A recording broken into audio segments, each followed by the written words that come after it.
need warriors. I'm building an alliance to defend ourselves. Wow. Let's talk about Zack Snyder's Justice League for a second.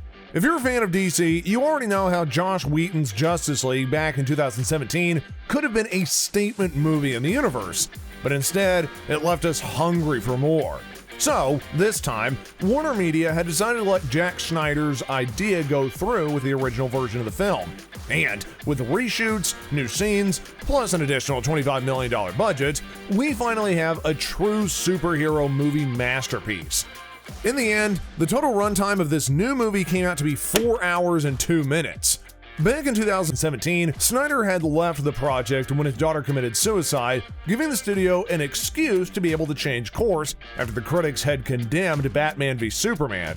Warner wanted to change the franchise's dark and serious tone to a much lighter and more audience-friendly version, kind of what like Marvel was doing. That's why they ended up bringing on Joss Whedon, who directed 2 Avengers films, in order to readapt this one. The result? Well, it ended up being nothing like what fans were expecting. So today, we're going to be delving into the biggest differences that can be seen in the 2017 and the 2021 versions in order to show how the creative direction was drastically improved. But before we get into it, make sure to hit the like button and subscribe to the channel, as we have new videos every week about Justice League, the new Disney Plus show, Falcon and the Winter Soldier, so hit that post notification bell so you're kept up to date with everything we put out there. Let's go. There's a couple of changes that you're going to notice as soon as the movie starts. The first one has got to be the new aspect ratio, or maybe should I say old? Originally, Zack Snyder had in mind early on how the aspect ratio of this film should look like, and it wasn't even a widescreen format. The movie was, from the beginning, meant to have a 4:3 ratio, kind of like how the old TVs that we had at home. But why? Even HBO Max, the streaming service, offers the following notice when you press play. Quote, "This film is presented in a 4:3 format to preserve the integrity of Zack Snyder's creative vision." End quote. This had happened because Snyder initially wanted to make the full movie in this square format in order to fully fill the IMAX screens, as seen in few shots from Batman v Superman, Dawn of Justice. It was also filmed in 35mm, so even if you don't appreciate his creative view, at least now you can see Justice League at your grandma's house. In 2017, there was even a particular scene that left fans a bit upset. Henry Cavill's mustache, or lack thereof, in the first version, had Joss Whedon wanting to do some reshoots, and one of them was this scene where kids asked Superman some questions. Before the CGI took in, Cavill had a mustache which couldn't be shaved due to movie contract. So, the team had to digitally remove it. But the final result didn't look that realistic, and that ended up being motivation enough to be mocked on social media. Now, in the 2021 version, you may think this would be fixed, right? Nah.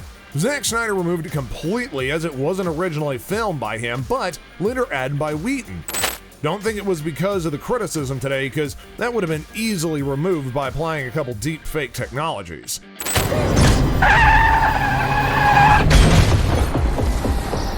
In 2017, Barry Allen had only one purpose, and that was to serve as comic relief for the entire film.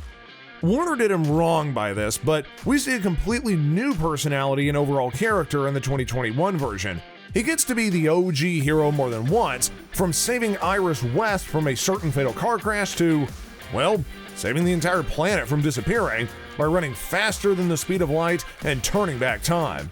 His scenes form the perfect build-up for his solo movie, which follows Snyder's direction, which will be a delight to watch. He doesn't lose his funny nature, but he's also more mature and responsible. After watching the new version, you get the feeling that he truly belongs in the Justice League as an indispensable asset. Another major update in the Snyder Cut is the design of Steppenwolf. Compared to 2017, he now looks like a proper villain, with a protective armor that works intertwined with the character, giving him more of a sinister and fearful appearance. He gives the idea of being more menacing, even if the Amazons don't fear at all. Show him your fear! We have no fear! As told before, Superman scenes have drastically changed, and he no longer has those moments recorded by an iPhone. The way he appears in the final battle also changes. In the new version, Clark Kent doesn't make his triumphant entrance speaking to Steppenwolf, but instead, he blocks one of his attacks on Cyborg with his own body serving as a shield, and then easily freezing the villain's weapon with his breath, turning it to dust. We can also see him donning a black suit. Now, there's no major reason for this change, which is explained aside from being often worn on Krypton, and that was before he was sent to Earth by his parents. It also serves as an Easter egg for the hardcore fans of the comic books. Speaking of Cyborg, like Flash, the story of Victor Stone was short-lived in the original version, and look, we get it. There's just not enough time for all of it to be released in theaters. However, they could have developed his story better as he is one of the main characters of the movie, and as important as Wonder Woman and Batman. This time, the movie also serves as Cyborg's origin story, a key character to separate the three mother boxes.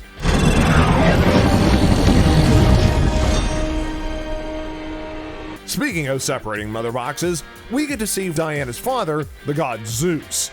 Yep, he not only fights the villain's army, but also successfully separates the three mother boxes, preventing them to form the Unity and destroying the world. Just for comparison, in terms of energy, it was necessary for both Cyborg and Flash to start the process of deactivation, and then Superman's strength to separate them. Well, he is a god after all. Also within the same battle, Snyder replaced Steppenwolf by Darkseid himself, showcasing a much bigger battle because if the old gods were battling Steppenwolf, he sure would have been easily defeated. Oh, and it was a clever way to introduce the Big Dad, serving as a kind of foreshadowing for the final battle later in the movie. After defeating Steppenwolf, the Justice League see Darkseid through a portal, making this reason enough for a sequel.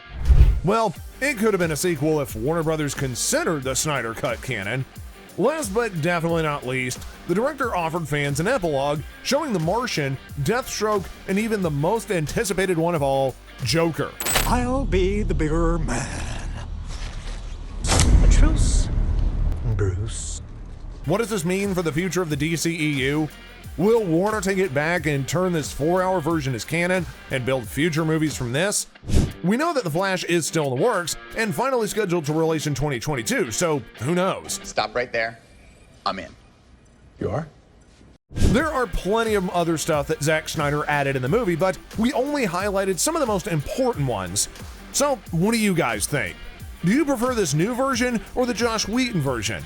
Let us know in the comment section down below. And also, don't forget to subscribe to the channel, like this video, and hit that notification bell so you never miss any more content from us again. Thanks for watching, guys, and until next time, we'll see you later.